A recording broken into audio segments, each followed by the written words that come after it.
Let's get right into it. Number 8. Drink your own urine. Thanks, Mongols. You're stranded in the desert. The sun is a vengeful god, your canteen is empty, your lips are cracking like old leather, and the only liquid left in your body is, well, in your bladder. What do? Most people would say, don't drink your pee, that's gross and useless. And sure, by modern standards, it sounds like something a reality TV contestant would do for a free burrito.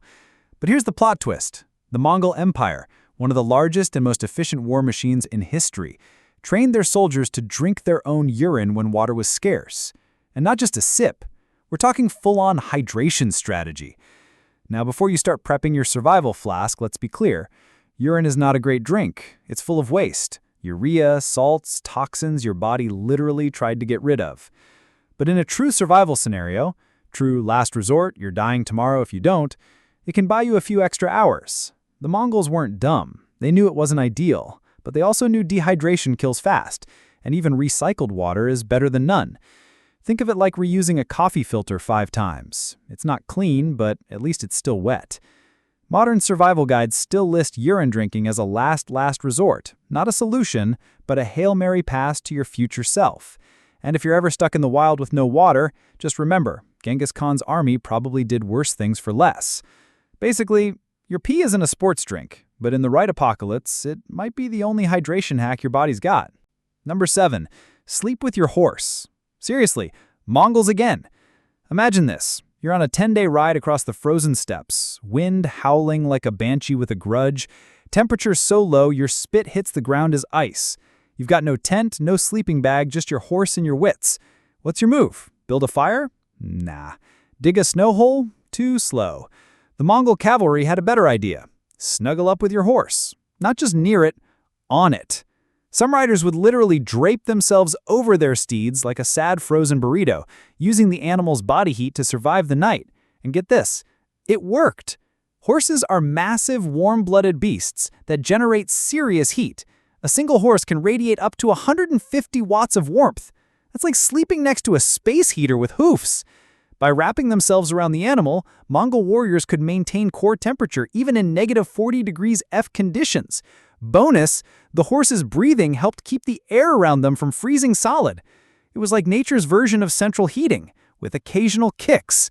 This wasn't just comfort, it was strategic.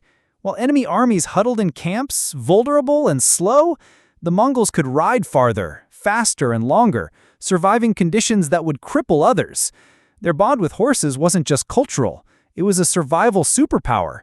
Today we'd call it extreme cuddling. Back then, it was just Tuesday. So next time you complain about your roommate snoring, remember, at least they're not a 1,200-pound source of life-saving body heat. Basically, if you're going to die in the cold, at least die warm and slightly covered in horsehair. Number 6. Eat moss, but only if you're Inuit. You're lost in the Arctic. No food, no animals, just snow, ice, and a weird green fuzz growing on rocks. You're about to give up when you remember. Moss. You've seen survival shows where people eat plants to stay alive, so you grab a handful and chomp down. Big mistake. Most moss is indigestible, full of bitter compounds and basically nature's way of saying, do not eat. But here's the twist. The Inuit people of Greenland do eat a specific type of moss, bryophyte, and not just in emergencies. They've turned it into a survival delicacy, often mixed with seal fat or blood to make it edible. Why does it work for them and not you? Because their bodies adapted. Generations of extreme diet have given some Inuit populations unique gut bacteria that can break down tough plant fibers other humans can't digest.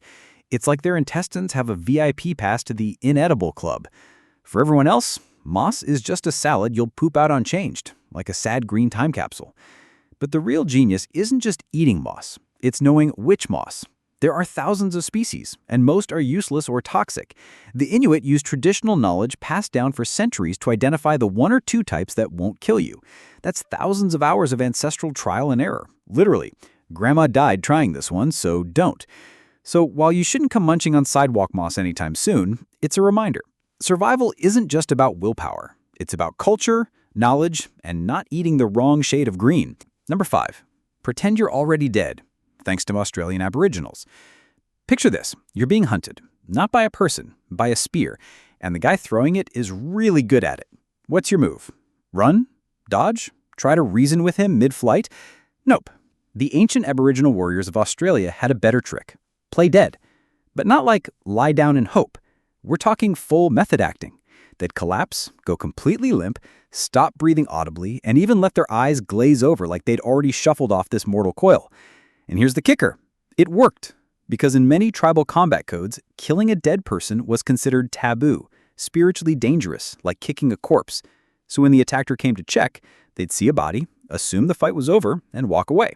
Then, surprise, the dead guy gets up and escapes. This isn't just folklore. Anthropologists have documented cases where warriors used this tactic to survive ambushes, duels, and raids. It's psychological jujitsu, using your enemy's beliefs as a shield.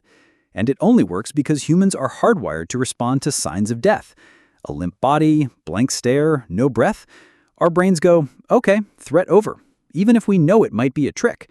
Number 4. Eat insects, but only after ritual preparation. You're starving. You see a bug, a big, crunchy, many-legged bug. Your brain screams, protein. Welcome to the cognitive dissonance of entomophagy, eating insects, a practice that 80% of the world's cultures have used for millennia. And yet, if you're from a Western country, the idea of munching a grasshopper probably makes you want to vomit into a nearby bush. But here's the thing. Ancient survival cultures didn't just eat bugs, they mastered them. The Aztecs fried ants into cakes. The Maori of New Zealand considered the hoo-hoo grub a delicacy. In parts of Africa, termites are roasted, seasoned, and sold like popcorn. But the real secret wasn't just eating bugs, it was preparing them right. Many insects contain parasites, toxins, or chitin that's hard to digest, so traditional cultures developed rituals. Roasting, fermenting, soaking in ash, or even feeding them special diets before harvest. These weren't just flavor upgrades, they were food safety protocols developed over generations. Roasting kills bacteria. Soaking neutralizes toxins. Fermenting breaks down tough shells. It's like the ancient version of cook it to 165 degrees. And nutritionally, bugs are gold. High in protein, healthy fats, iron, and B12, often more than beef ounce for ounce. A handful of crickets can keep you alive longer than a candy bar. So while you might gag at the idea, your body would probably thank you, especially if you're stuck in the wild with nothing but six-legged snacks. Basically, your aversion to bugs isn't biological, it's cultural, and culture can be unlearned, preferably with a little salt and chili. Number 3. Boil your leather. Thanks, Vikings. You're stranded in the frozen north. No food, no game, just snow, ice, and the leather belt around your waist. You're about to give up when your stomach growls like a disgruntled badger. What now? Eat your boot? Well, yes. And the Vikings did it on purpose, not as a last resort, as a strategy. When food ran out during long sea voyages or harsh winters, Norse sailors would slice up their spare leather, shoes, straps, even shields, throw it into a pot and boil it for hours until it turned into a gelatinous, rubbery stew. They called it kjaftkak. Okay, maybe not, but it should have been. Now, before you start chewing your AirPods case, let's talk science. Leather is made from animal collagen, the same protein found in tendons, bones, and skin. When you boil it long enough, collagen breaks down into gelatin, which is digestible and contains amino acids like glycine and proline. It's not a full meal, but it's enough to slow starvation, keep your gut active, and trick your brain into thinking, hey, we're still eating. It's like the ancient version of a protein bar if the protein bar was your childhood wallet. And the Vikings weren't dumb about it. They'd often mix the boiled leather with whatever scraps they had, moss, fish bones, blood, to make a nutrient-dense sludge they could survive on for weeks. This wasn't just survival, it was resource optimization. While other cultures might have starved waiting for a hunt, the Norse could literally eat their gear and keep marching. So next time you complain about airport food, remember, at least they're not serving boiled sandal. Number 2. Sleep in a snow trench, Siberian hunter style. You're in the Arctic, the wind is screaming like a demon with a megaphone, your tent just became a kite, what now? Most people would try to build a snow cave, but the indigenous hunters of Siberia had a faster, simpler trick. Dig a trench, throw a reindeer hide over it, and crawl in. No fancy tools, no hours of carving, just a shallow hole, a cover, and body heat. And somehow this low-effort setup can keep you warm in negative 50 degrees Fahrenheit temperatures. How? Physics, baby. Snow is a fantastic insulator, not because it's warm, but because it traps heat. Air pockets in the snow act like a down jacket made by winter itself. By digging even a foot-deep trench, you escape the wind chill, which is what really kills you in cold environments. Then, when you cover it with a hide or tarp, your body heat has nowhere to go. It builds up like a tiny greenhouse. In some cases, the temperature inside can be 50 degrees warmer than outside. That's like going from frostbite in minutes to cozy nap zone. And the best part? It takes 10 minutes to build. While others are struggling with tents or building igloos like overachievers, the Siberian way is fast, effective, and uses only what's on the ground.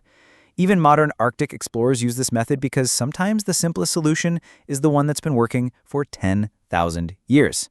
So if you ever find yourself freezing in the wild, remember, you don't need a survival bunker. You just need a stick, a hole, and the will to lie in the dirt like a defeated badger.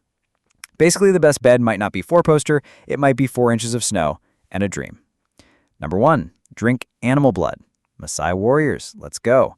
You're on a multi-day hunt, no food, no water, just you, your spear, and a herd of confused zebras.